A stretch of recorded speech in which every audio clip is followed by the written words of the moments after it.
Hey guys, I'm here with Tom Magliaro, and he owns the Top Hair Replacement Clinic in Houston. I've never actually had any girls on my channel other than my friend Juanita, who was in like 10 seconds of a video. So I was like, hey Tom, are there any girls here that you've done hair replacement systems for? And Margie was wandering the halls with her beautiful blonde hair. And so I wanted to ask Margie, what that was like, getting a hair replacement system, getting your hair back. What was that process, and of losing your hair? So I lost my hair in a surgical procedure, and it's will never come back. And I had learned to be content, I thought, wearing scarves and all the other things. Wigs were okay, but never stayed where you wanted them to be. And then I ran into a friend who had been to Tom's place, and he said, hey, I don't know if you'd be interested or not, but here's an option. Well, at that point, I would have done just about anything, never realizing how important having hair was in my life. I thought I was so not vain, so content to just be here and live. I was so wrong. So I came to Tom's, had a great consultation, didn't know if I believed everything or not. So finally, when I was able to get my first system, my whole life changed. I was back to being me. I was who I was before cancer had visited our lives. And I owe all of that to Tom and to the systems that they provide. It's so easy. They make you feel so at home. You can tell them anything. You can call them if you need to call them. And I am a whole person again. And that is awesome. That was my experience with Tom. And I recommend it to everybody that I see. I take that information to MD Anderson with me all the time, and hope that somebody else can achieve the results I did and get their life back. That's it. Yeah, that's really beautiful. Thank you. Okay. That was so sweet. Well, I mean it. You're so sweet. I mean it. Well, I remember I called you from a gas station. and you calmed me down, you got me going, I was back on track, and that was a good thing. I love you. I love you too. I love you. I love you too. So can I just ask, Yes. what was the difficult part of losing your hair? Like you said that you weren't vain before, and you even mentioned before we were on camera that when you would go to get your hair cut, you were just like, take a couple inches off. That it didn't Right. seem important to you even before you lost your hair to have hair. So what was the thing that kind of seemed to be missing when you didn't have hair?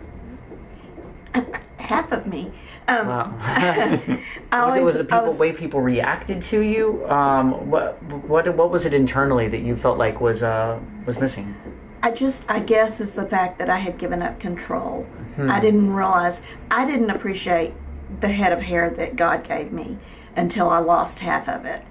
And then when I realized I would always be under the guise of having hair.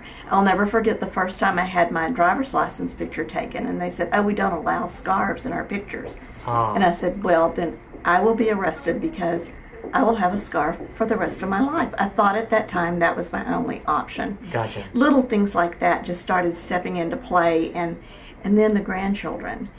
And why do you have on that cap? And can I take that scarf off of you? And the things that I had to accept were my whole new life, I thought. And I didn't realize how much that affected me and some of those around me.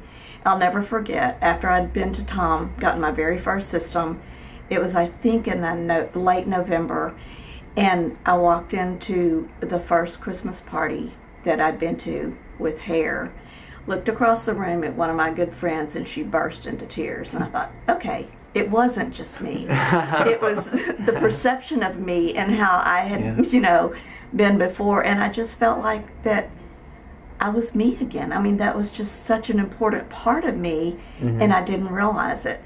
I remember sitting on the porch the day that I hollered back to my friend, bring me a bag, and all of my hair was coming out, and I was just stuffing it in the bag. And of course, that's the day I realized, this is a big change. And the tissue that was put back on my head it's scar tissue. It's never gonna, I'm never gonna grow hair. There's never even gonna be a sprig there. And so for me, this made a huge difference. And the fact that I probably get to wear bangs for a long time now makes me feel younger. So I love it. I mean, it's great. I wouldn't hesitate to offer it to somebody, and I'll never go without it. I've been boating, I've been swimming.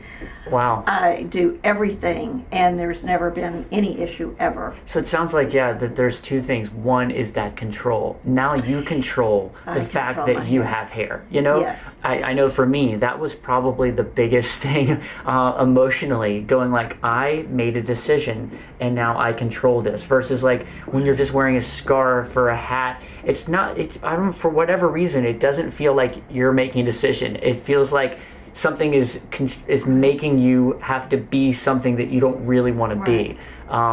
Something about like the hat. It's like that cover up kind of. I'm Right, covering myself right. instead I'm of living- being yeah. myself, you know? Exactly. And I was never a hat person. I was never a scarf person. Yeah. You know, the biggest thing I did was pull it back in a ponytail. I can still do a ponytail. I can pull it up halfway. I can do anything I want. I mean, it's real. It's me. It's a part of me now, just like my arm and my leg. I mean, I can do it every day, all day.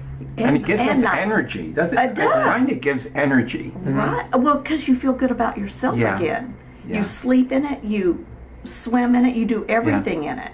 You know, even the beach. I go to the surf. I mean, I have no problems. You know, a boogie board. I do everything in my hair. You Wow. know, so it was me again. I had no restrictions. No, oh my gosh, is my hat gonna fall off? Oh my gosh, I went to Schlitterbahn one time, pre-Tom days. I wore a hat, a very tight hat, because I had to do the rides with my grandkids. Yeah, I remember wearing a hat and going like, I hope this doesn't fall off, like on the boat or whatever, Right. you know? Yeah. Well, I had the lifeguard reach over and just pop my hat up because he was being cute. Well, it wasn't real cute. No, it wasn't. No, it wasn't real cute, but he Awesome. can pop it now. Thank you so anytime. much, Margie, Oh, for thanks sharing for having me. your story with us. Really appreciate Anytime, it. Yeah. anytime. Thank Love you. you. I love you. Love you back. All right.